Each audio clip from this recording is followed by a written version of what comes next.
What if I told you that right now, as you sit in your favorite chair, your body is making a silent and potentially dangerous calculation?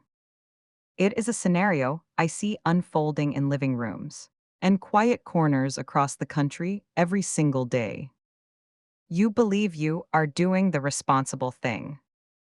Perhaps you are resting a weary knee, following a doctor's orders to stay off your feet, or simply enjoying the quietude of a morning routine. You have your coffee, you watch the morning news, and you settle into that familiar recliner. In your mind, you are protecting your joints. You are being sensible. You are practicing what you believe to be rest. But beneath the surface, a biological crisis is quietly gathering momentum. As a vascular surgeon with over 2 decades of clinical experience, I have spent my career observing the invisible strain that prolonged stillness places on the human frame. When you sit for hours, your blood begins to pool in your lower extremities, held captive by the simple, relentless pull of gravity. The liquid that should be surging through your vessels becomes sluggish. It becomes stagnant. And in that stillness, the most sensible thing you do today, resting, is secretly creating the perfect conditions for a life-threatening event. The medical reality is sobering. For many older adults, the transition from movement to a sedentary life isn't just a change in lifestyle.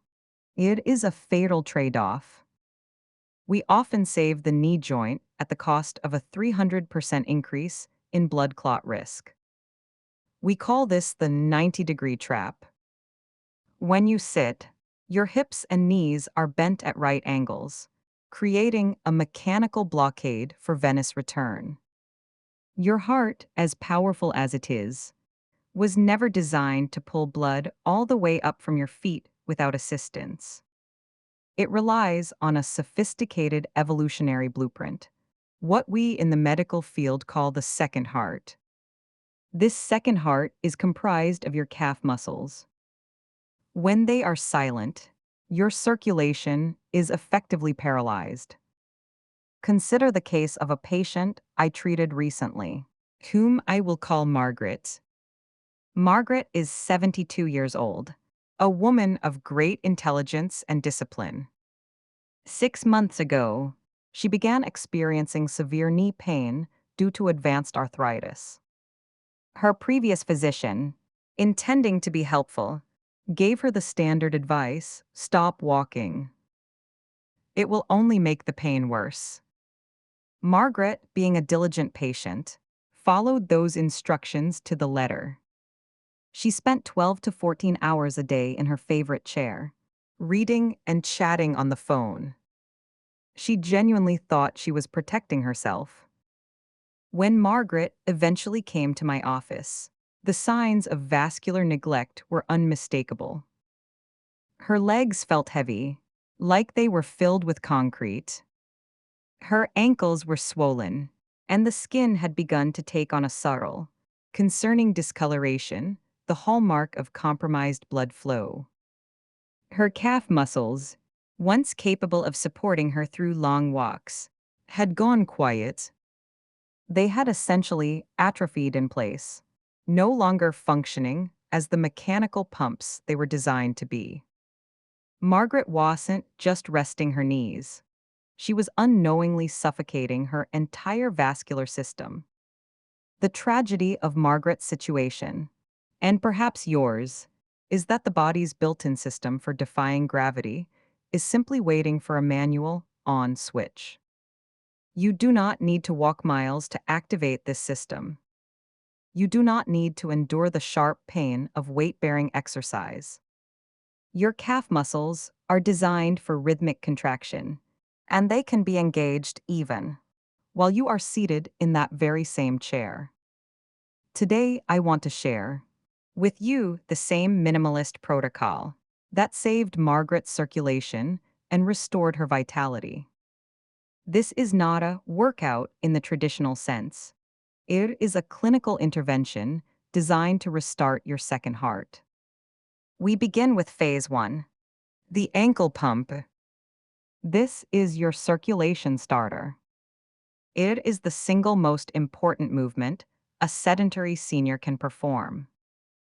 While sitting with your feet flat, simply flex your toes and the front of your foot upward toward your shin. Then point them back down toward the floor. It seems almost too simple to be effective, but the medical magic happening with every repetition is profound. Every time you flex your ankle upward, you are physically squeezing the blood out of the deep veins in your calf. Every time you point your toes down, you allow fresh, oxygenated blood to flow back into the tissue. You are manually operating a pump that would otherwise be idle. I ask my patients to perform 20 to 30 of these, slowly and with control. There should be no strain, only the quiet awareness of movement.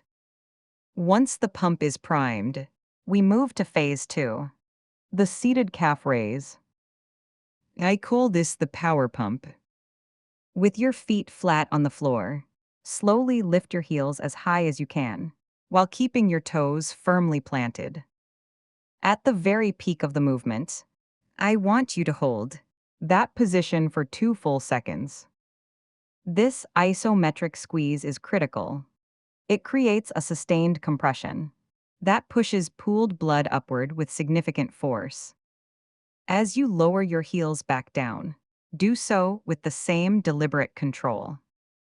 Within 15 to 20 repetitions, many patients report an immediate sensation of lightness in their legs. That heavy, concrete-like feeling begins to dissipate as the stagnant fluid is finally moved back toward the heart.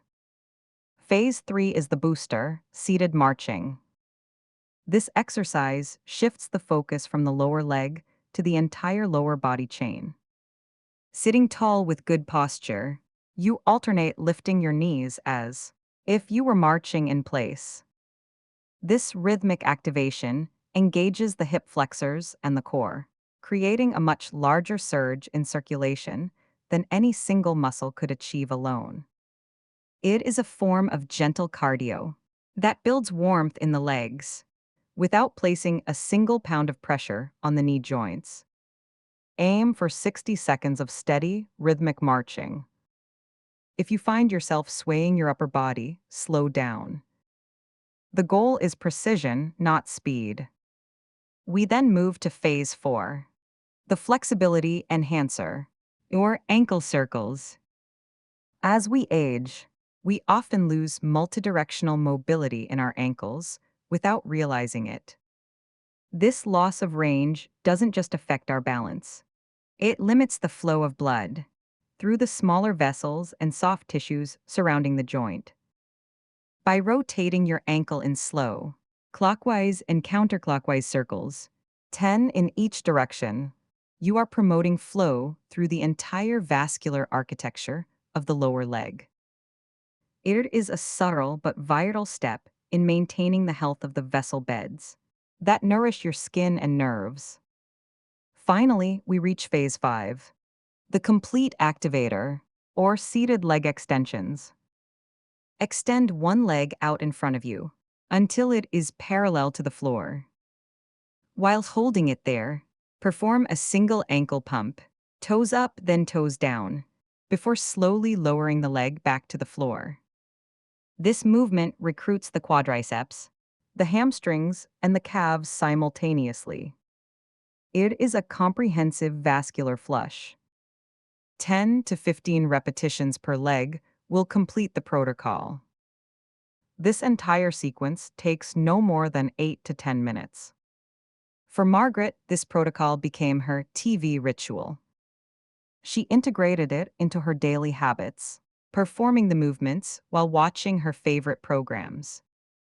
Within just 4 months, her swelling had vanished, her skin tone returned to a healthy hue, and her energy levels surged. She had reclaimed her mobility without a single surgical intervention, simply by choosing 10 minutes of targeted movement over the chemical sledgehammer of potential clot complications.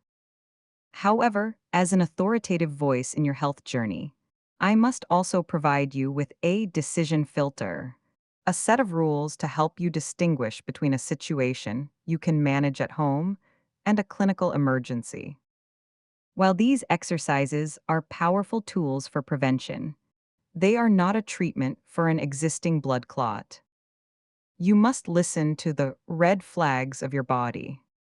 If you experience sudden pain or swelling in only one leg, not both, that is a critical warning sign. If you notice a specific area of redness or unusual warmth that feels different from the other leg, do not ignore it. Most importantly, if you develop a sudden shortness of breath or chest pain that intensifies, when you take a deep breaths, these are signs that a clot may have already moved. In these instances, you must not exercise. You must not wait and see.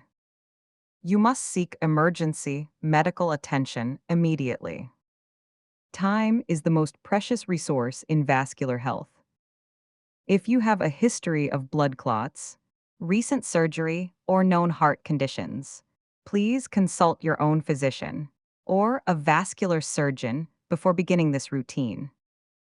My goal is your safety and your long-term resilience. For the vast majority of you, the path to biological peace of mind is found in these small, deliberate actions. We live in a world that often tells us that aging is a process of inevitable decline, a slow fading of the light. But the science of biological minimalism suggests otherwise. Your body is an extraordinary machine, designed with elegant redundancies like the second heart. It does not ask for much. It only asks that you do not let the pump go quiet. By adopting this protocol, 8 minutes twice or thrice a day, you are doing more than just moving your ankles. You are asserting your authority over your own health. You are choosing to defy the 90-degree trap and the silent stagnation of the modern recliner. You are ensuring that the blood, which carries your life force, continues to move with the vigor and rhythm nature intended. I invite you to start today, not with a grand gesture, but with a simple ankle pump. Reclaim your second heart, save your legs, and in doing so, protect the life you have worked so hard to build. Here is to your resilience, your self-reliance, and your continued vitality. Here is to living life on your own terms.